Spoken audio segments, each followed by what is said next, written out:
प्रभु राम देव भगवान अल्लाह खुदा ईश आदि नाम एक ही शक्ति के हैं।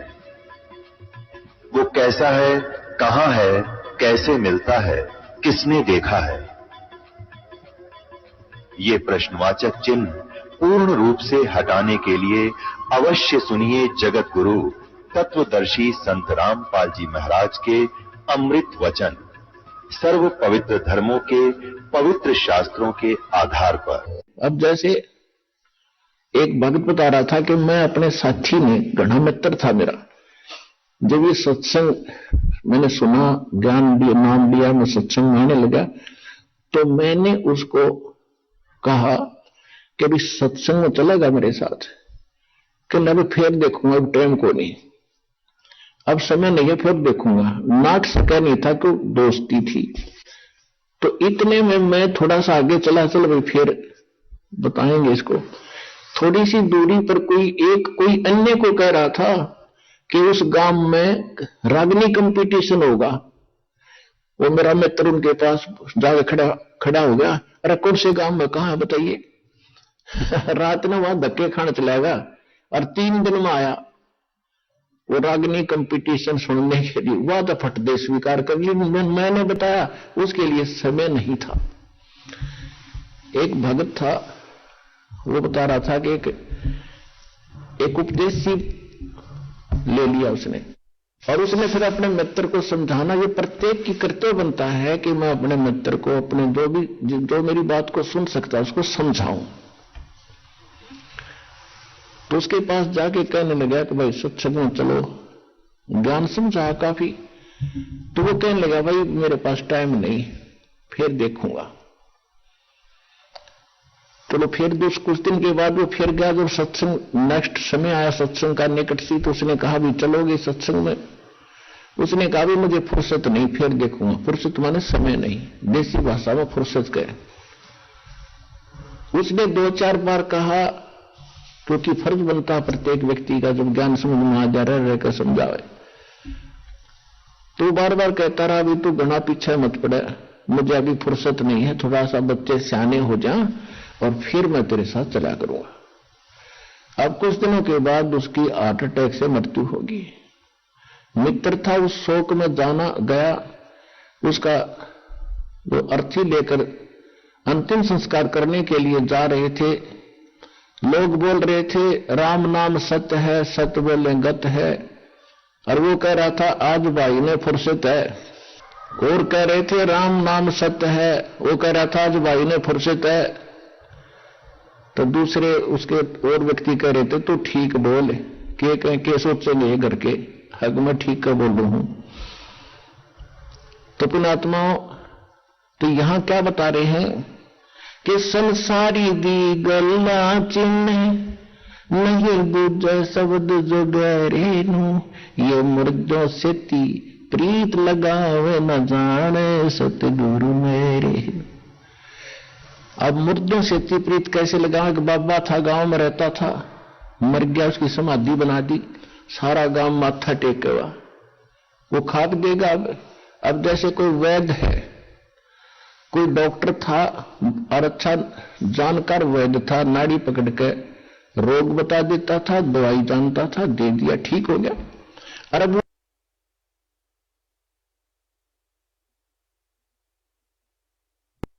मूर्ति भी बना लो उसकी, और फिर वहां उससे माथा टेकने जा और दवाई लेने जा, वो खाक दवाई देगा। ऐसा ही वैद्य खोजना पड़ेगा जैसा वो था। और वो वैद्य आज सतलोक आश्रम बरवाला जिला हिसार में है, इस पृथ्वी पर नहीं है।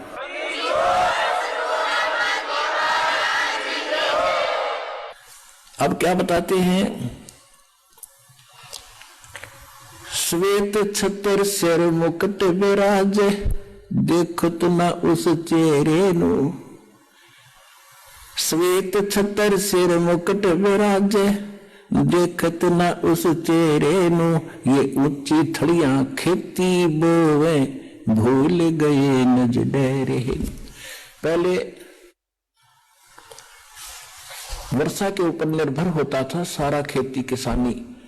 जब ये वाणी बोली थी परमात्मा के बच्चे गरीबदास जी ने, अब उस समय कह रहे थे कि जिसके पास डहर खेत हो, डहर होता है नीचे का झील का खेत, ऊंचे स्थानों पर वर्षा हुआ जल भी वहां आ जाता है उस नीचे के स्थानों में। और डहर एक उपजाऊ जमीन होता है। थलियों पर तो मनमाना किले में ओवे 5 मन गेहूं बाजरा मुश्किल थे, जब वर्षा हो जाता है वो भी, और नीचे हो जाए 50 मन किले में 60 मन। तो परमात्मा कह रहे हैं कि जिन साधनाओं को आप कर रहे हो और जिन देवताओं को, जिन भगवानों को आप इष्ट मान के पूज रहे हो, ऐसा कर रहे हो जैसे ऊंची थलियों पर खेती बोकर तुम धनी बनने की इंतजार कर रहे हो, कोशिश करे। और ये जो हम साधना बताते हैं, हम जो कबीर भगवान बताते हैं, ये समझ लो डर है आपका, डहर वो उपजाऊ जमीन है। 1 मन गेहूं डालोगे तो 70 मन देगा आपने।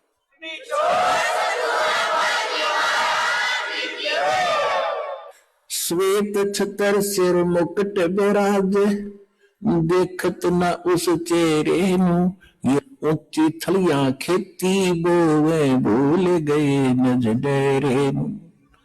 ये संसार समझदा नहीं, कंधा शाम दोपहरे नु। अपना आत्माओं देखो हमारे साथ कैसा कैसा हमारे साथ बना हुआ है। अब जैसे कोई रिलेटिव है, रिश्तेदार, और कोर्ट में चला गया, कचहरियों में, आगे रिश्तेदार मिल गया तो हम क्या करते हैं, हेलो और ठीक हो, हाथ मिलाओगे, हाँ जी ठीक ठाक सब ठीक है।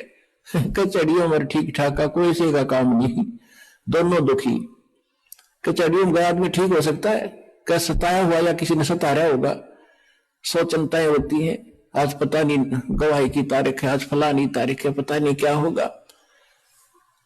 परमात्मा कहते हैं आपने तो काल की भांग पी रखी है। जैसे कोई रिश्तेदार मेडिकल में, कोई बच्चा बालक बीमार है, मिलने जाते रिश्तेदार, हाथ मिलाओगे और ठीक ठाक, हाँ पर ठीक है सब, बाकी बालक का तकलीफ गड़ी है, फिर खाक ठीक है, लड़का मरा बोला वो और तो ठीक ठाक है।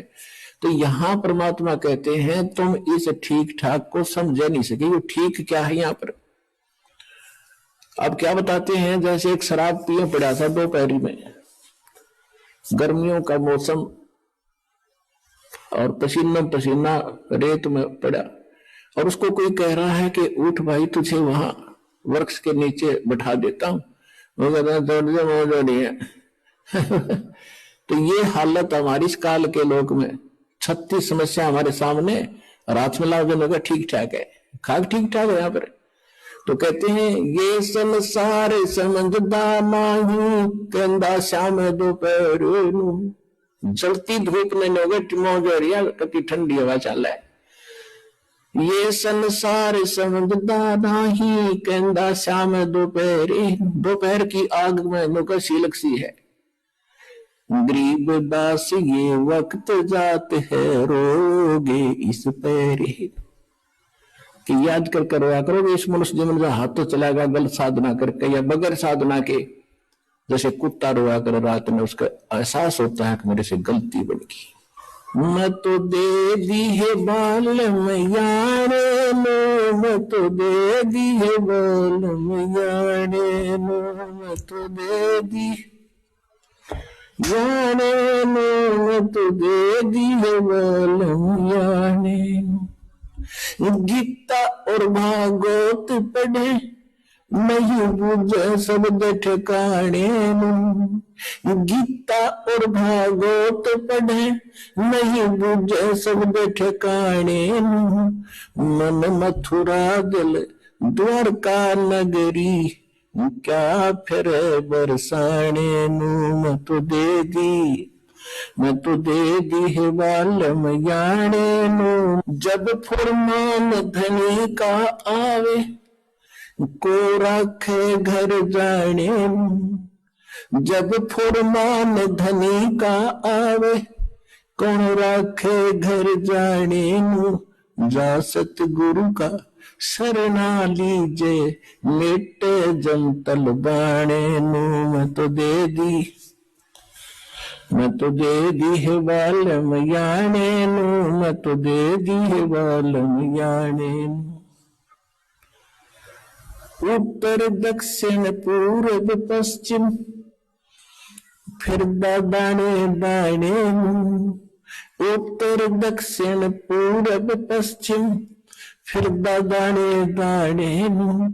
सर्व कला सतगुरु साहेब की हरि आने मुंह। सर्व कला सतगुरु साहेब की हरि आने मुंह। मैं तो दे दी है बालम याने नू, मैं तो दे दी है बालम याने। जम किंकर का राज कठिन है न वो छोड़े राजा राणे नू। जम किंकर का राज कठिन है नहीं छोड़े राजा राणे नू। या दुनिया दा जीवन झूठा तुम भूल गए मर जाने नू। या दुनिया दा जीवन झूठा भूल गए मर जाने नू। मैं तो दे दी याने नू, मैं तो दे दी बालम याने।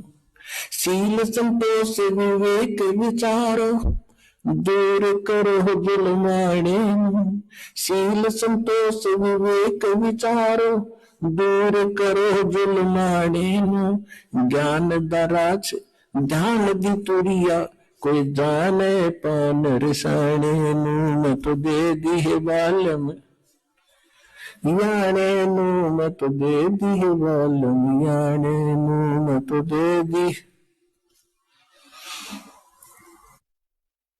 महल कपाट सतगुरु ने खोले अमी महारस खाने नू। महल कपाट सतगुरु ने खोले अमी महारस खाने नू। गरीब दास सुन भार उड़ावे गगन मंडल रंग जाने नू। मैं तो दे दी है बालम याने नू, मैं तो दे दी है बालम याने नू। अब क्या बता रहे हैं गरीबदास जी? गीता और भागवत पढ़े ना बुझे शब्द ठिकाने नू। गीता पढ़ते हैं, भागवत की 7-7 दिन कथा सुनते हैं। उसमें क्या कथा है? शर्म आओ मनीब और बड़े रुचि से पढ़ा करते थे। ऐसी बेहुदी बातें उसमें लिखी हुई है। सभ्य समाज में पढ़कर सुनाने में भी उसमें कैरेक्टरहीनता चरित्रहीनता आती है। और उसने पढ़े, कहते गीता पढ़े और गीता में ज्ञान क्या लिखा है कह का नहीं पता। गीता और भागवत पढ़े नहीं बुझो शब्द ठिकाने। यानी ठीक जो सत्य ज्ञान है उस मंत्र को ये नहीं पूछ रहे हैं। अब क्या बताते हैं? जब फुरमान धनी का आवे को रख घर जाने नू। और जा सतगुरु का शरणा ले लो जो मेटे जमतल बाणे नू। मैं तो दे दी। अब क्या बताते हैं कि जब तुम्हारा समय पूरा होगा मनुष्य जीवन, अब यम के दूत आपको लेने के लिए आएंगे। आप चाहे शिव के पुजारी हो, चाहे विष्णु के, चाहे माता दुर्गा और किसी के भी, चाहे ब्रह्म के और चाहे पर ब्रह्म के, आपको कोई नहीं रोक सकता। उस समय आपको जाना ही पड़ेगा। और यदि आप परमेश्वर कबीर जी की शरण में इस दास के माध्यम से आ जाओगे, परमात्मा उसको बजा देगा कि छोड़ो, अब ये मेरा बच्चा है, तुम इसमें कुछ नहीं मानते।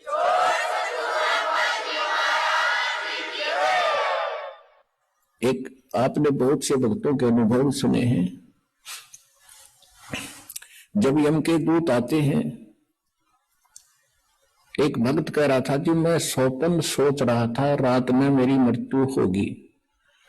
2 मैंने दिखाई दिए काले काले से। वो कहने लगे आजा मेरे साथ, और हमारे साथ चल। मैं उनके साथ चल पड़ा। वे क्या बात है, चलो कहां चलेंगे? बहुत ऊंचे ले गए मेरे को। मैंने पूछा भी कहां ले जा रहे हो? कि धर्मराज के पास ले जाएंगे तुझे। और फिर क्या करोगे? फिर जैसा उनका आदेश होगा वैसा करेंगे। नरक में डालना होगा नरक में डाल देंगे, और गधा कुत्ता बनाना होगा तो वहां बेच देंगे। तो उसने सोचा मैं मर गया क्या? कहने लगा हाँ मर लिया तू। तो भी मैंने तो नाम ले रखा है, मैं तो कबीर साहब का शिष्य हूं, गुरु जी हमें बताते रहते हैं कि काल के दूत तुम ले जा नहीं सकते, तुम कैसे लाए मेरे को, मैं नहीं जाता। कहने में वही खड़ा हो गया और निकट जा लिए थे धर्मराज के दरबार के बाहर खड़े, ने बोला ना जाओ अंदर। उन गेला में गुट्टम गुट्टा झगड़ा होगा दोनों के साथ। तो उसने एक कहने लगा भाई पहले पूछता फाइनल कर ले कि हम इसके लिखाम खस्से जावे, एक बार वेरीफाई करके आ दो। वो उसके मेरे पास एक रह गया, एक अंदर गया और उसने जाकर पूछा जी ऐसे ऐसे एक व्यक्ति को लाए हैं जैसा आपका आदेश हुआ था, और वो कहता मैं तो नाम ले रखा है और कबीर भगवान से परमात्मा का। कहते हो बैठा था दाढ़ी सी वाला बड़ा सा आदमी, दिखा बोला मेरे को राखी में गए, उसने उठा के देखी बड़ी गोली उलट सुलट करके ने बोला कित लिया इसने, मन में भी मरवाओगे तुम, छोड़का इसको तो वापस।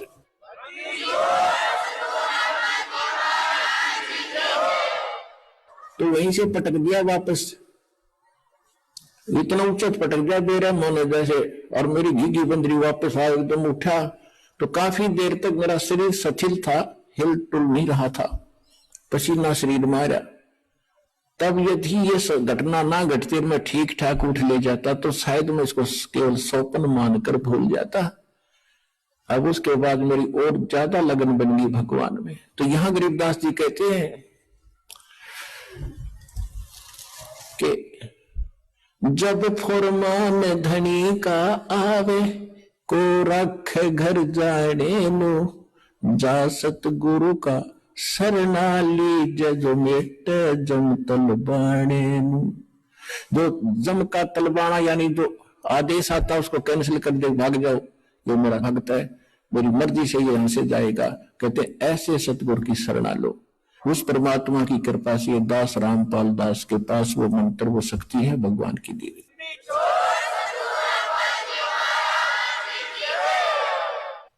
अब आगे क्या बताते हैं, उत्तर दक्षिण पूर्व पश्चिम फिर दाने दाने नु,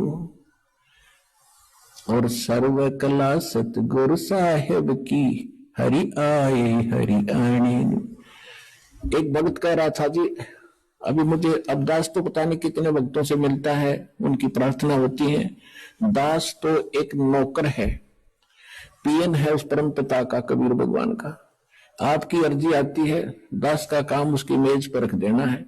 किसकी सुनाई होती है किसकी ना होती है वो जाने। एक भक्त ने कहा जी मैं विदेश जाना चाहता हूं, अमेरिका का वीजा चाहता हूं, और बन नहीं रहा, मैंने सारे प्रयत्न कर लिए।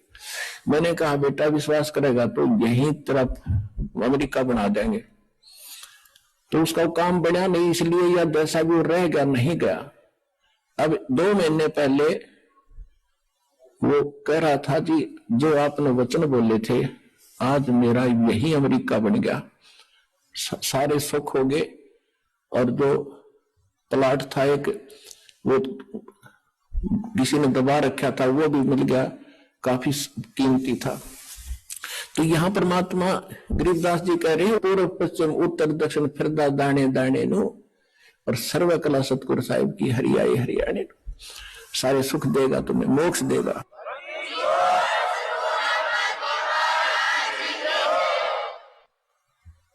मैं तो दे दिए बाल में गूंगे नु, मैं तो दे दिए बाल में गूंगे नु।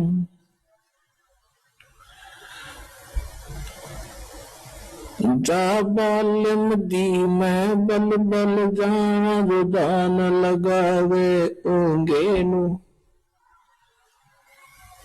छाड़ा मूल फूल क्या तोड़े, कहाँ चढ़ावे सूंगे नु। दूध गऊदा बच्चा पी गया फिर क्या कढ़ावे चूंगे नु। या तन देही विनस जात है, बोहर आनियो भूंगे नु। या तन देही हाथ न आवे, कहा करेगा रूंगे नु। नग नारायण भूल रहा है, कहा परखे मोती मूंगे नु। गरीब दास यो साखा सुख, बीज न बोया ढूंगे नु। अब ये बिल्कुल हरियाणवी लैंग्वेज में ये शब्द है गरीबदास जी का कि मैं तो देगी बालम गूंगे नू, यानी इसको जब सही मतलब की बात होती है तो साथ नहीं देता, वो बकवास करें जाएगा, बटपट बोलें जा, मंत्र करें तो पता नहीं कौन कौन घूमने लग जाएगा। इस मन के बारे में कहा है। फिर क्या बताते हैं कि जा बालम दी बलबल जावा जो ध्यान लगावे ऊंगे नू, यानी उस जब आपका मन इतना सज जाएगा, सीधा हो जाएगा कि संसारिक झंझटों को और अनुपासना को छोड़कर और परमात्मा की तरफ, यानी ऊंगे को, इंगे और ऊंगे, इधर उधर, इधर यहां काल के लोक में, अरुंगे ने उधर को सतलोक में, उस मन की मैं बलिहारी जाऊं जो उस परमात्मा की तरफ ऊंगे को ध्यान लगाता है।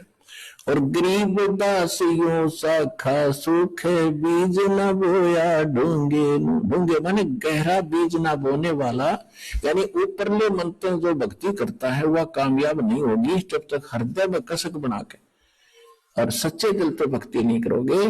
तो वो तुम जो गहरा बीज बो रहे हैं उनका बीज अच्छा उगता है, और जो ऊपरी डाला बीज सूख जाता है, वो नष्ट हो जाता है। तो यहां कहते हैं गरीब दासियों साखा सूखे बीज न बोया ढोंगे नो। अब पुणात्माओं, सौभाग्य आपका कि आपको ये अनमोल वचन सुनने को मिल रहे हैं। ये काम कहते हैं समझा है तो सिर धर पाऊं और बहर नहीं रे ऐसा दाव। सुखदेव ने 84 भुगती बिना पजावे खरवो, और तेरी क्या बुनियाद प्राणी तू पेंडा पंथ पकड़वो। कहते हैं सुखदेव जैसे ऋषि ने साधनाएं भी की फिर भी यही भटकते रहे, और तेरी क्या बुनियाद प्राणी, छोटी मोटी साधना अनुपासना करके आप मोक्ष चाहते हो तो पेंडा पंथ पकड़वो। कौन सा पंथ, कौन सा मार्ग? जो सतगुरु ज्ञान देता है उसको ग्रहण करो। अपना आत्माओं, एक परमात्मा की महिमा को समझने के लिए आपको थोड़ा सा समय की आवश्यकता पड़ेगी, क्योंकि जब तक हम समय नहीं निकालेंगे तो कुछ भी काम नहीं कर सकते। आप बच्चों को शिक्षा के लिए भेजते हो, 15, 20, 22 वर्ष तक बच्चों को फ्री छोड़ देते हो, बेटा या बेटी को, और पैसा भी लगाते हो। किस लिए? क्योंकि आप परिचित हो इस बात से कि लड़का लड़की शिक्षित हो गया तो इसका रोजी रोटी ठीक मिल जाएगी, अच्छी बात है। और इसी प्रकार जब आपको इस बात का ज्ञान होगा कि मनुष्य जीवन किस लिए प्राप्त हुआ है, इसका मूल उद्देश्य क्या है, तो आप फिर इतना ही जोर, इतना ही समय और समर्पण इस साइड में होगे। और उधर जैसे लड़के पढ़ गए, खूब एमए, बीए, पीएचडी, सीए कर लिया, और नौकरी कौन सी सबको मिलेगी, और फिर भी हम पढ़ा के छोटे बच्चों को, तो कहने का भाव है कि उसमें हानि भी हो सकती है, और फिर भी इतना हम प्रयत्न कर रहे हैं तो इसमें हानि हो ही नहीं सकती। लड़का लगो चाहे लड़की भक्ति मार्ग पर, सारे ठाठ भगवान करेगा, या जो रोटी भी देगा और उसकी रक्षा भी करेगा, और मोक्ष भी मिलेगा, सदा के लिए सुख भी होगा।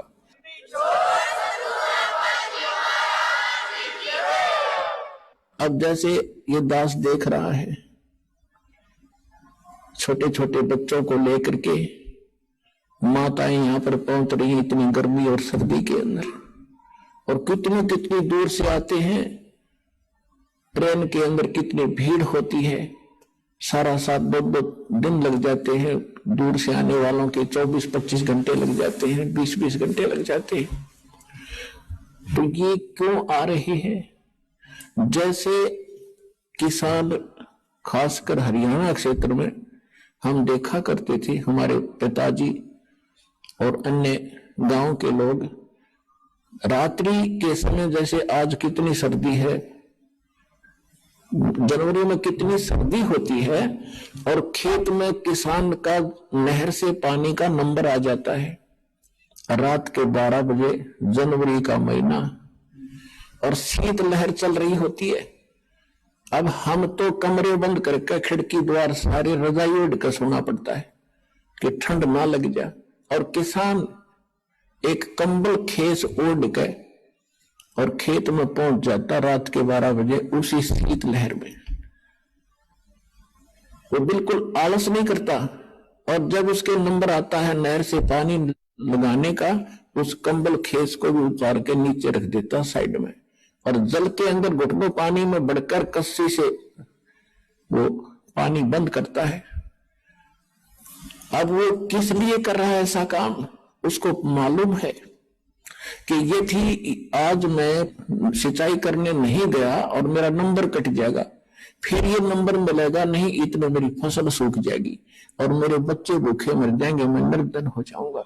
क्योंकि किसान उस प्रोसेस से, उस प्रोसीजर से पूर्ण परिचित है, इसलिए वो ना ये देखता तेरा नमूनिया हो जाएगा, रात के समय ये भी नहीं देखता कोई सांप काट जाएगा, नहीं, वो काम करके छोड़े तो सफल हो गया।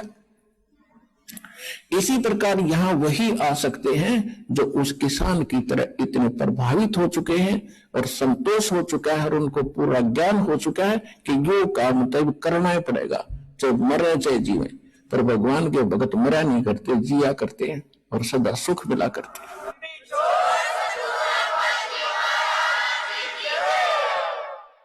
इसलिए कहा कि ये संसार समझदाना ही कंधा श्याम दोपहरे नु, गरीबदास ये वक्त जाते रोगे इस पहरे नु, समझा है तो सिर धर पाओ और बहोर नहीं रह सकता। अपने भाई बहनों को भी समझाओ, सारे संसार में ज्ञान फैलाओ, सारा विश्व सुखी होगा, सबको मोक्ष मिलेगा।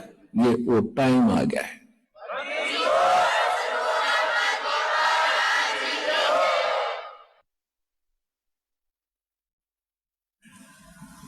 परम पिता परमात्मा पूर्ण ब्रह्म सारी सृष्टि के रचनहार कबीर परमेश्वर जी की असीम रजा से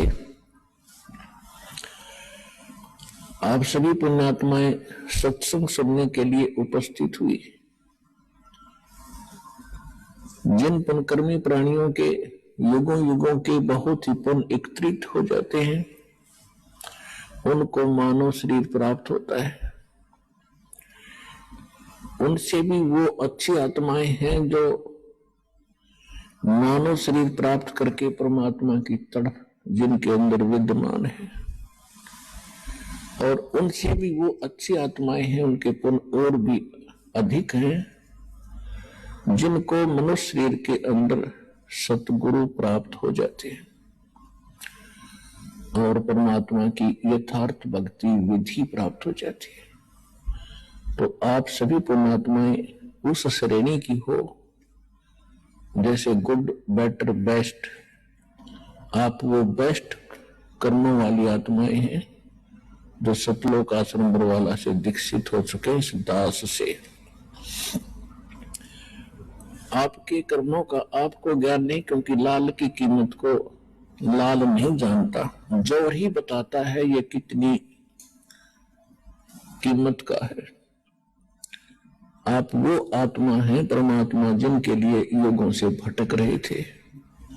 गोता मारूं स्वर्ग में जा बैठूं पाताले,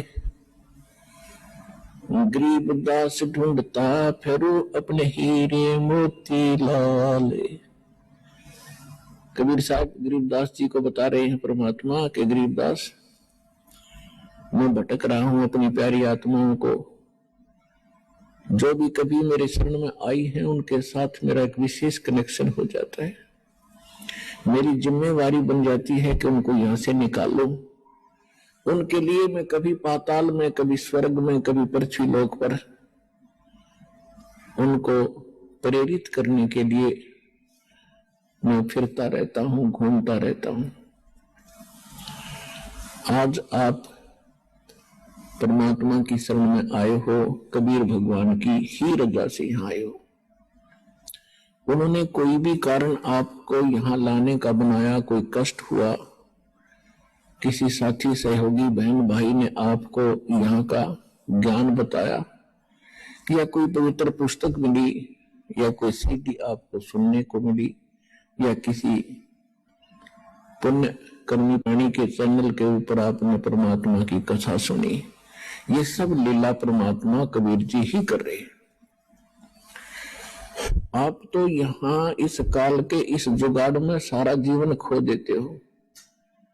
सभी प्रयत्नशील हैं, कोठी बने, घना धन हो, सुखी हो, बैंक बैलेंस हो, और हो वही रहा है जो होना होता है, क्योंकि आपकी जो किस्मत के अंदर जो प्रारब्ध में लिखा जाता है आपको आजीवन वही प्राप्त होता है। बेशक आप कितने ही पाप कर्म बिगाड़ो, चाहे चोरी करो, डाके मारो, रिश्वत ले लो, और चाहे आप कोई और हथकंडा अपनाओ धनी बनने के लिए, आपको केवल लिखा लेख किस्मत का ही प्राप्त होता रहेगा।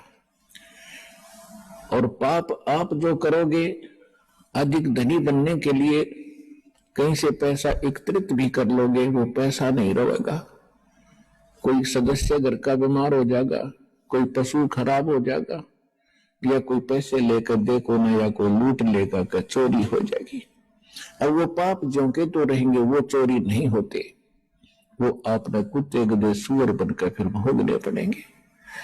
तो पुण्यात्माओं, परमात्मा का विधान है, ये किसी डूब बाट के गीत नहीं है। इन पे आपने घना जोर देना पड़ेगा। और जिस दिन आप समर्पित हो जाओगे कि कबीर इज गॉड, परमात्मा कबीर है, और इस धरती पर कोई ज्ञान नहीं, कोई भगवान नहीं, और ऐसा कोई सच्चा नाम नहीं, उसी दिन से आपका हाथ पकड़ लेगा परमात्मा। और जब आप भगवान के होगे फिर आपको चिंता क्या। सिर सौंपा गुरुदेव को, सफल हुआ ये शीश, नित्यानंद इस शीश पर आप बसे जगदीश। जब ये शीश मालिक को सौंप दिया तो ईद वो उसका हो गया, हमारा नहीं रहा। और उस धनी के शीश ने फिर जोखिम क्या, उसको कौन टच कर सकता है, उसको कौन डिस्टर्ब कर सकता है। तो आप उसके बनकर देखो। परमात्मा कहा करते थे, कबीर इस संसार को समझाओ के बारे, ये पूछ पकड़ के भेड़ की भाई उतरा चावे पार। और परमेश्वर से प्राप्त ज्ञान के आधार से उन्हीं का ज्ञान गरीबदास जी ने बताया है। भेड़ पूछ को पंडित पकड़े, ये बादो नदी बिहंगा, गरीबदास वो भवजल डूबे, जा नहीं साध सत्संगा। परमात्मा कहते हैं, कबीर इस संसार को समझाऊं कै बार,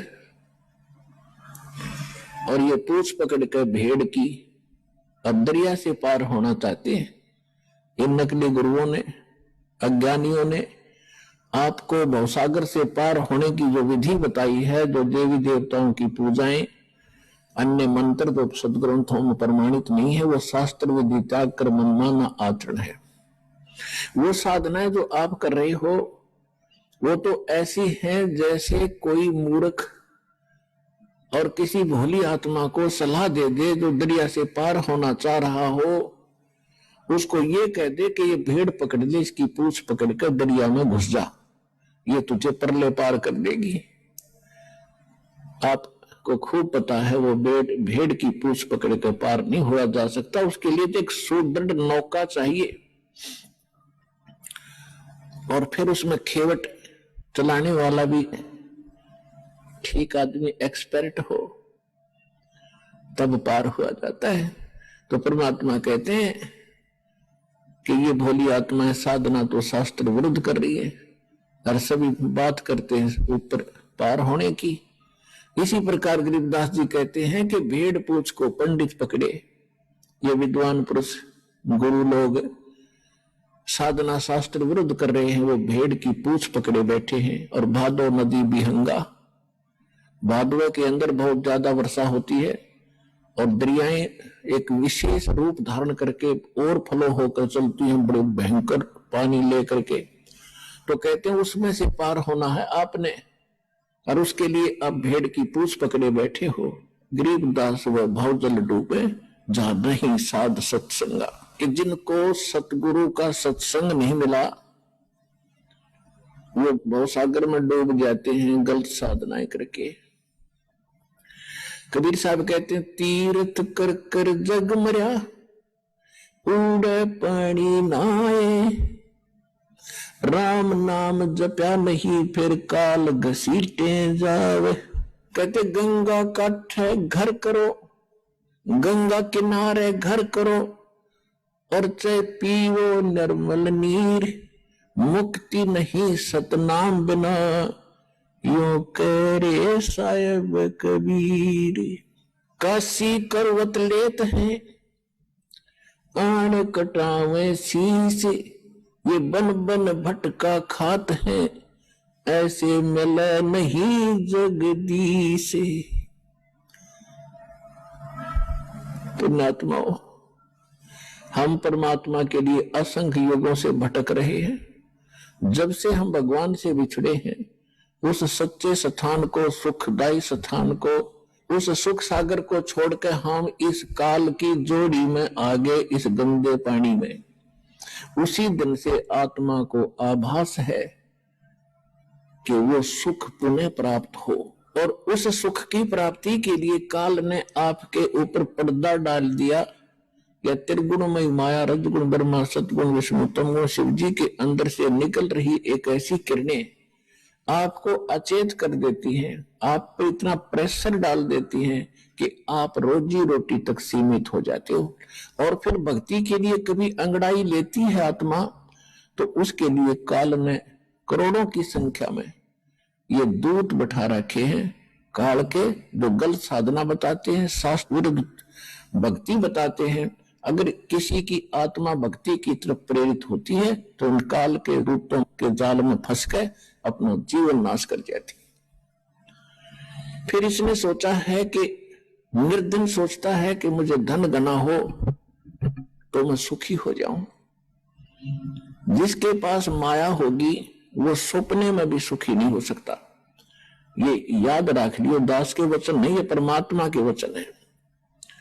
सुखी कौन होगा उसकी विधि बताते हैं। अब जो धनवान है वो ये सोचते हैं कि ये राजा लोग सुखी होंगे, राजनेता सुखी होंगे।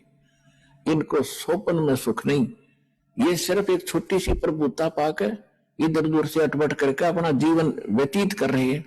और हमने देखा कि बड़ी इनकी मौज होगी, आगे पीछे इनके गाड़ियां चलती हैं और पुलिस रहती है साथ में।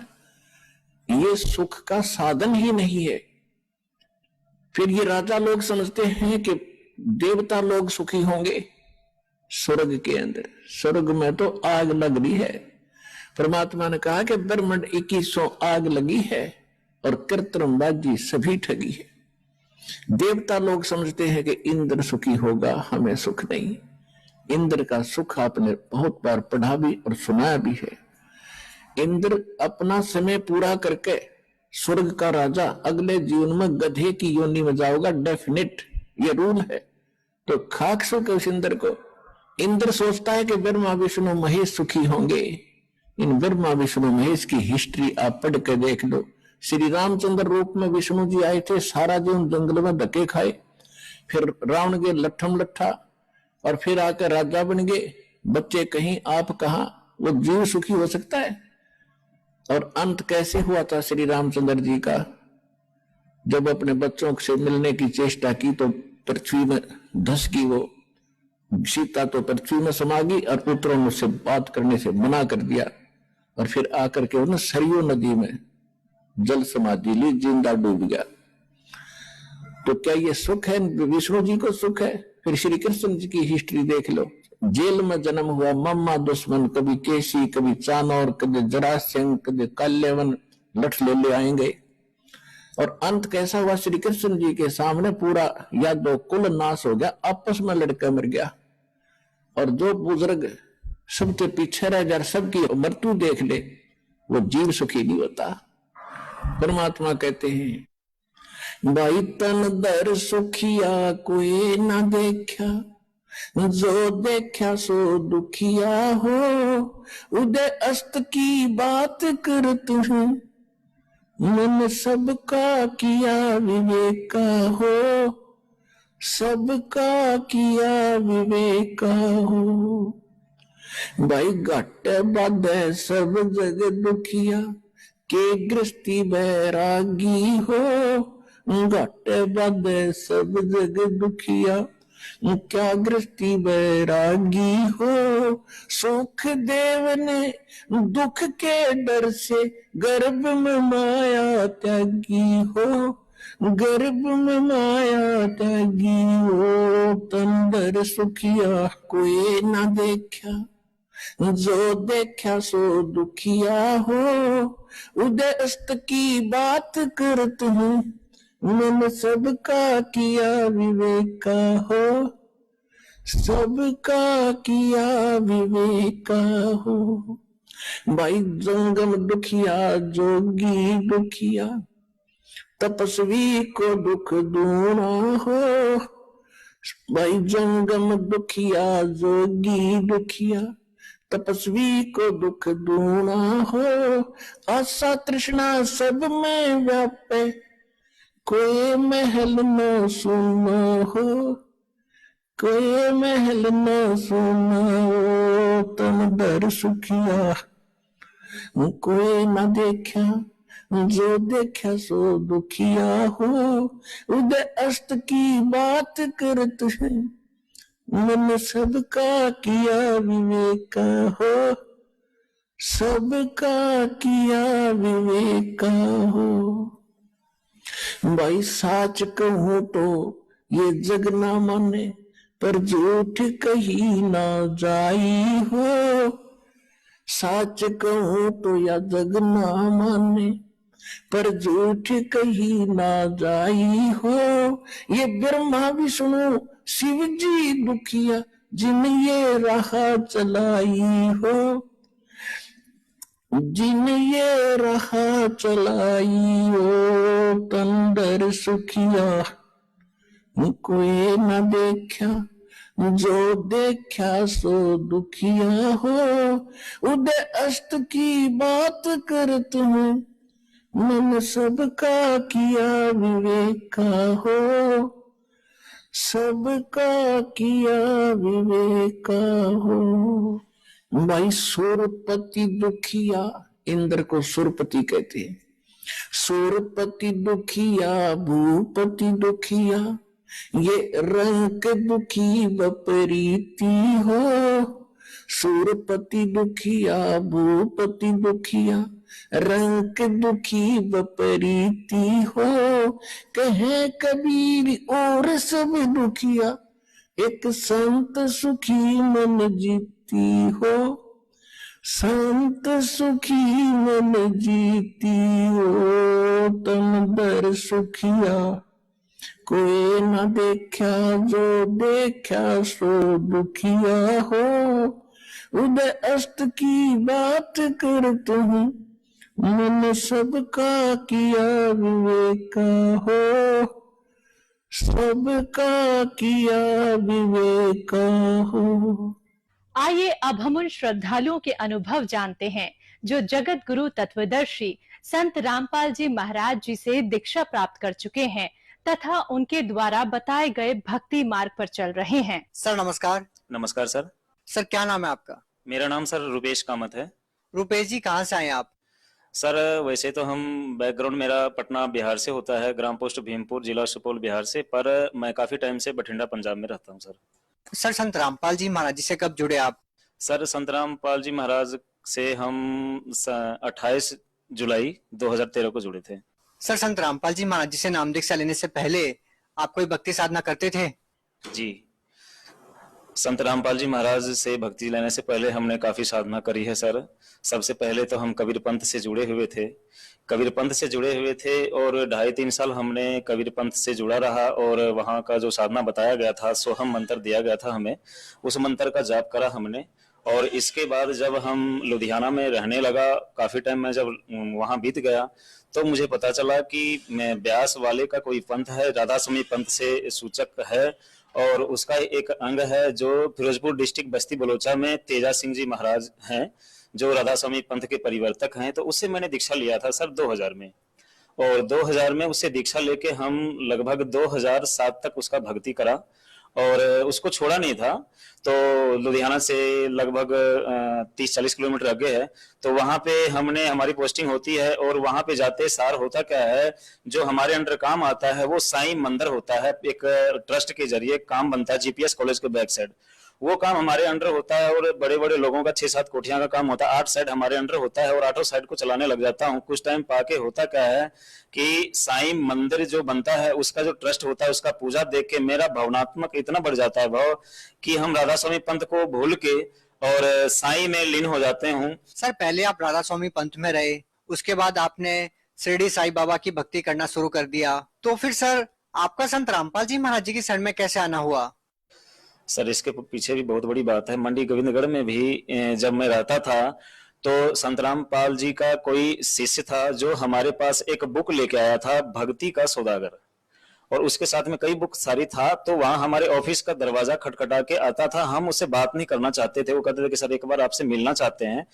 तो काफी हमारे ना हर एक संडे वाले दिन आ जाते थे, ऑफिस का आधा टाइम होता था, आधा टाइम हम छुट्टी करते थे, लेकिन वो उसी टाइम आ जाते थे और मुझे डिस्टर्ब करते थे कि आप ये कोई संत है और वो भक्ति कबीर पंथ से है और आपको ये बुक देके हम ज्ञान समझाना चाहते हैं, तो हम सुनना नहीं चाहते थे उसका बात। और उसको हम बोलते थे कि भाई हम दुनिया में जितने भी संत है सबको तकरीबन देखा है, राधा स्वामी से बढ़ के कोई संत नहीं है। मैंने ब्यास वालों से जुड़ा हुआ है, वहां भक्ति करा, अब शिरडी साईं वाला से मैं जुड़ा हुआ, कबीर पंथ से जुड़ा हुआ, आसाराम बापू से भी दीक्षा ले रखा था, अमृतसर जाके हमने वो भी 2 साल भक्ति करा है। बीच में लगभग तकरीबन सारे संत को जान चुका है, मुझे किसी संत के चक्कर में नहीं पड़ना है। शिरडी साईं वाला से बढ़ के कोई है ही नहीं, ना तो कोई भगवान है, क्योंकि उस बीच में होता क्या था कि हम साईं सच्चरित्र को तकरीबन बारीकी से पढ़ चुका था।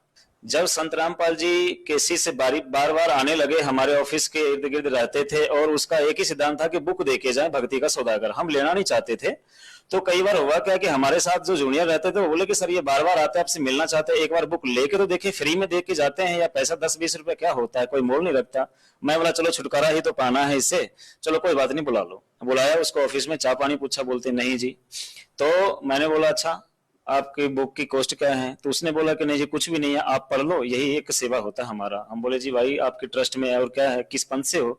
उसने बताया कि कबीर पंथ से हैं। हम उसको फिर अपने हिसाब से अपने स्टेटस के मुताबिक उसको समझाया कबीर पंथ के बारे में, क्योंकि पहले हम 2-2.5 साल जाना था कबीर पंथ को, सोहम मंत्र का जाप मिला हुआ था, वो उसको मैंने करा हुआ था, तो जितनी मुझे ज्ञान था अनुराग सागर के अनुसार से उसको समझाया। वो सबको बायकाट करते हुए बोला सर आप एक बार प्लीज इसको पढ़ेंगे। मैंने बोला चलो ठीक है कोई बात नहीं, टाइम लगेगा पढ़ेंगे। बड़े आदर भाव देखा उसके अंदर, पर मैंने इन चीजों को अपने दिमाग से निकाल दिया। कुछ मैं जब ऑफिस में, जो हमारा ऑफिस के अंदर चेयर के सामने हमारे काउंटर थे, काउंटर में रोज रखते थे जहां हमारी फाइल होती थी, और खास करके मैं मोबाइल रखता था, उसके बीच में जो हमारा खास पेटेंट चीज होता था उस कैटलॉग के बीच में उस बुक को रखा हुआ था। मैं रोज का 2-3-4 बारी जरूर खोलता था, उस बुक को काउंटर पे रखता था और काउंटर से फिर दोबारा अंदर रखता था, लेकिन मैंने पढ़ा नहीं उसको। ऐसे जी निकलता गया टाइम, साल निकल गया। साल निकलने के बाद होता क्या है कि मैं अपने घर जाता हूँ छुट्टी मनाने, काफी टाइम के बाद जब छुट्टी मनाने घर जाता हूँ तो देखता क्या हूँ कि उस बुक के माध्यम से हमारे घर में हर जगह संत रामपाल जी महाराज का पोस्टर लगा हुआ होता है और हमारी माँ उससे दीक्षा लेके भक्ति करती होती है। और हमारे घर का जो पहले की बात थी, हमारे साल 1.5 साल जाने के बाद जो स्थिति को देखा, मैंने देख के चकाचौंध रह गया कि ये क्या हो गया। ये तो बुक में छापा हुआ पोस्टर देखा था, क्योंकि उस बुक के अंदर ना कबीर साहब और संत रामपाल जी महाराज के 2 पोस्टर लगे हुए थे, और फोटो को मैं देखता था पर कभी एक चैप्टर पढ़ा नहीं था कभी, और मैंने मतलब नहीं रखा था पढ़ने। मैंने चलो कोई बात नहीं, 10 रुपया ही तो गया है। जब मैं घर जाता हूं तो होता क्या है कि हमारे वहां पे संत रामपाल जी का कुछ शिष्य थे, बोलते हैं कि जी आप इसको पढ़ के देखो एक बारी, आपने तो दुनिया बहुत देखा होगा, बड़े लोगों के साथ उठना बैठना है, पर इस बुक देखो आप सब कुछ भूल जाओगे। हम बोले अरे भाई दुनिया देखने के लिए बुक की जरूरत नहीं है, पढ़ना लिखना और पैसा की जरूरत सबसे बड़ी है। शिक्षित है, ज्ञान है, और इसके साथ में पैसे की जरूरत है। दुनिया देखने के लिए बुक से कुछ नहीं मिलता। पर जो संत रामपाल जी का ज्ञान था उसके आधार पे उसने काफी समझाने की कोशिश करी। समझते समझते जी होता क्या था कि हमारा जो बुरा लत था, 4:30 बजे के बाद हम किसी का नहीं सुनता था। 4:30 बजे के बाद हम 9 बजे रात तक जहां कहीं भी हो, किसी भी स्टेट में हो, तो या तो हम 3 स्टार में या तो हम हेवन में मिलते थे। इसके अलावा मतलब क्योंकि हमारा जहां भी जिस कंपनी में काम करते, पहले हम बोलते थे कि भाई 5 से लेके 9 बजे तक हम किसी का नहीं है, हम काम इतना पहले कर देंगे कि आपको ढूंढने की लोड़ नहीं है। और ये हम हेवन में बिताते थे क्योंकि पैसा होता था। हम शौकीन थे खाने पीने का। और इतना शौकीन थे सर कि मैं आपको क्या बताऊं, हम ब्रांडेड चीज लेते थे, लत लगी हुई थी, बुराई थी हमारे अंदर। और वो टाइम था, वो संतराम पाल जी के शिष्य हमारे सामने बैठे रह गए और हमने बाइक निकाला, और निकालने के बाद हम निकल जाते हैं वहां से और चले गए जहां नशा पत्ता का चीज जैसे कि शराब का, वहां पे बहुत बड़ा ठेका था, हाथा दुकान था और वहीं पे हाथा बैठने वाला था। तो वहां हम निकल के चले गए, और चले गए तो हम वापस आए 9:30-10 बजे।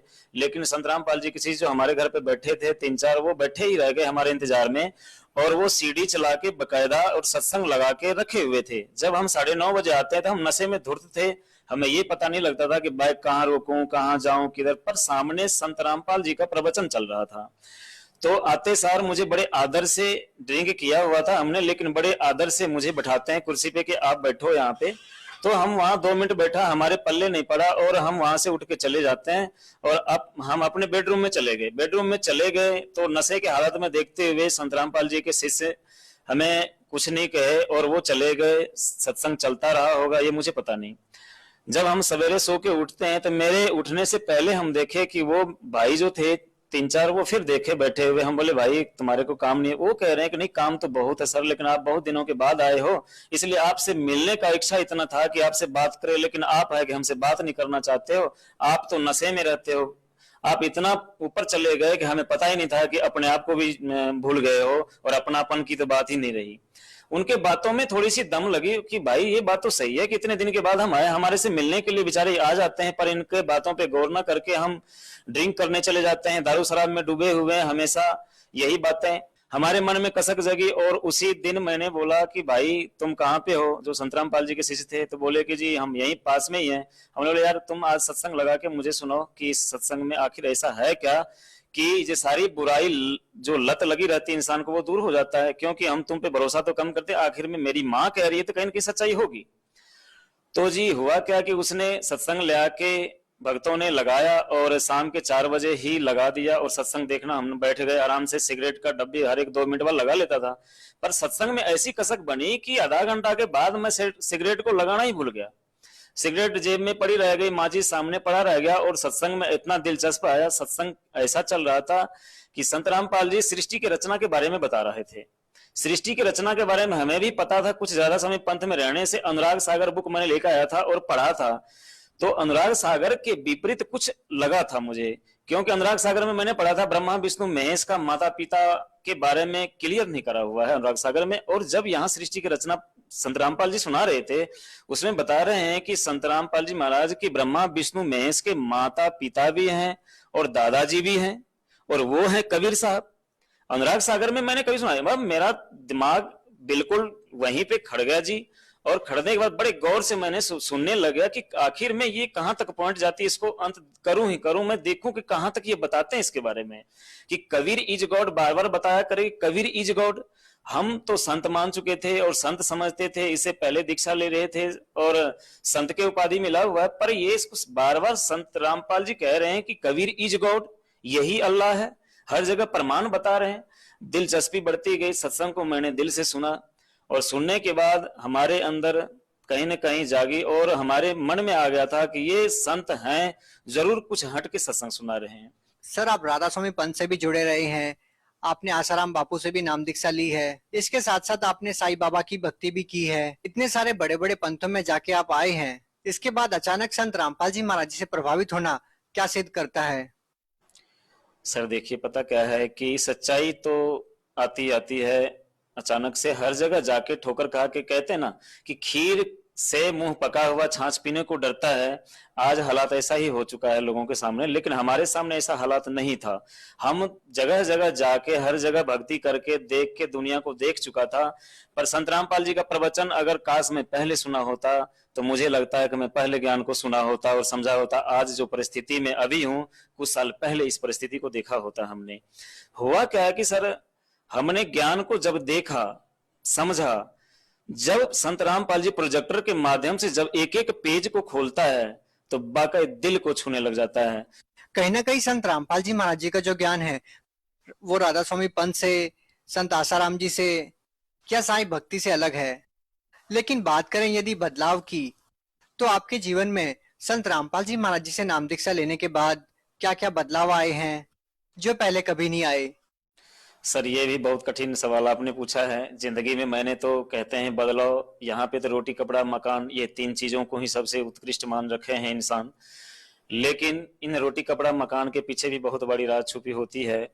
होता क्या है कि मैं बहुत पैसा कमाता था पहले, इतना पैसा कमा के सुख और सुकून की जिंदगी मैंने कभी नहीं जीता था, क्योंकि शाम मेरा निकलता था बियर बार में, कहीं हेवन में या 3 स्टार में। मैंने कभी अच्छा टाइम नहीं देखा शाम के टाइम में। रात को लड़ ही जाना या किसी को गाली गलौज कर देना, उल्टा अभद्र शब्द का प्रयोग करना, तो वो चीज नहीं। अब जो सुकून मुझे मिला है, अब जो मैं व्याख्या करूं तो शायद बहुत, जितना कर दूं उतना कम है। आज जो मुझे लाभ है कि इन सारी बुराई 33 करोड़ में धक्का खाने से एक ही भक्ति, जिसको एक गॉड, एक अल्लाह, एक परमात्मा कहते हैं, उसका मुझे रास्ता मिलाया और उस परमात्मा से परिचित कराया और उसको मैंने देखा और उसके भक्ति में लगे रहते हैं। सारी बुराइयों को त्याग दिया। आज हमारे पास अच्छा घर है बठिंडा डिस्ट्रिक्ट के अंदर और बड़े कम समय में बड़े अच्छे पैसा कमाया हमने।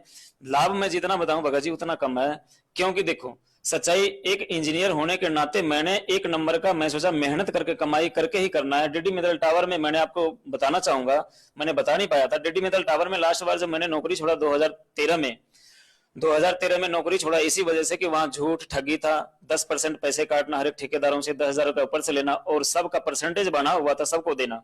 ये काम करने के लिए हमारे संत रामपाल जी महाराज पहले मना किए हुए, ठगी नहीं मारनी, झूठ नहीं बोलना, बेईमानी नहीं करना, रिश्वत नहीं लेना। तो ये कहीं ना कहीं हमारे नौकरी में और हमारे जिंदगी में बाधा था, भक्ति नहीं होना था, जिसके कारण मैंने नौकरी छोड़ा था। नौकरी छोड़ने के बाद सर हम बिल्कुल साधारण वेश में आके, जहां तक कि मैंने 2 नंबर की कमाई से जितना मैंने वहां पे लिया, हमारे पास बाइक, मोटरसाइकिल, अच्छा बेड, अच्छे कपड़े, अच्छे सोसाइटी का सारा सिस्टम था, जिंदगी जीने का सारा साधन था हमारे पास। सबको डीडी मित्तल टावर में छोड़ के हमारे नीचे काम करने वाले सुपरवाइजर फोरमैन को मैंने बोला कि आज तुम्हें सेवा में ये सब कुछ देके मैं जा रहा हूँ, जहां तक कि मैंने मोटरसाइकिल तक को भी नहीं लिया। और हमने हमारे पास जो फोन दिया हुआ था कंपनी की तरफ से वो भी छोड़ के मैं जीरो होके मैं लोकल यहाँ रहने लग गया। और मैंने एक राज मिस्त्री के काम से अपनी जिंदगी का शुरुआत किया 2014 में जनवरी में। आज भगत जी 2019 में हमने इतना तरक्की करा कि आज बठिंडा डिस्ट्रिक्ट में सबका नजर मेरे ऊपर गड़ा रहता है। लगभग मैंने करोड़ों रुपया कमाया है। और कमाया कैसे? झूठ बोल के नहीं, ठगी मार के नहीं, बेईमानी करके नहीं, हेरा फेर करके नहीं। आज भी कंपनी को पता लगता है, ऑफर देता है। जिस टाइम छोड़ के आया था वो कहता है आज ना कल बेटा तू मेरे पास ही आएगा, क्योंकि ये लत ऐसा है जिसको इस ऑफिस का और एसी का ऐसो आराम नजर आता है, वो धूप में और बाहर कहीं धूल में टिका नहीं सकता। और मैंने उसको चैलेंज करा था कि ऐसे है सर, अगर मैं दोबारा आऊंगा तो अब मैं आपके पास नहीं आऊंगा, मैं सीधा ऊपर जाना चाहूंगा, लेकिन आपके पास आने से अच्छा ऊपर चले जाना, क्योंकि मुझे सच्चाई से परिचित मैं हो चुका हूँ। सर, संत रामपाल जी महाराज जी के बारे में आप लोगों को क्या संदेश देना चाहते हैं? सर, संत रामपाल जी महाराज के बारे में हम तो क्या संदेश देना चाहेंगे। आज पूरे विश्व जागृत हो चुके हैं। संत रामपाल जी महाराज के बारे में सबको पता लग गया है संत रामपाल जी महाराज है क्या। सच्चाई तो यही है कि संत रामपाल जी महाराज का ही दिया हुआ भक्ति हमें करना पड़ेगा। आज कर ले भक्ति या कल कर ले। हमने भी बहुत ऐंठा था और हमने ही बहुत लोगों को घुमाया था कि ये कोई भक्ति नहीं है, ठग हैं, लुटेरे हैं संत सब। लेकिन आज मैं जिस प्रकार से संत रामपाल जी का गुणगान करते हैं, हम इसी प्रकार से पूरे विश्व संत रामपाल जी का गुणगान करेंगे और उसके शरण में आएंगे। जी धन्यवाद। सत सर।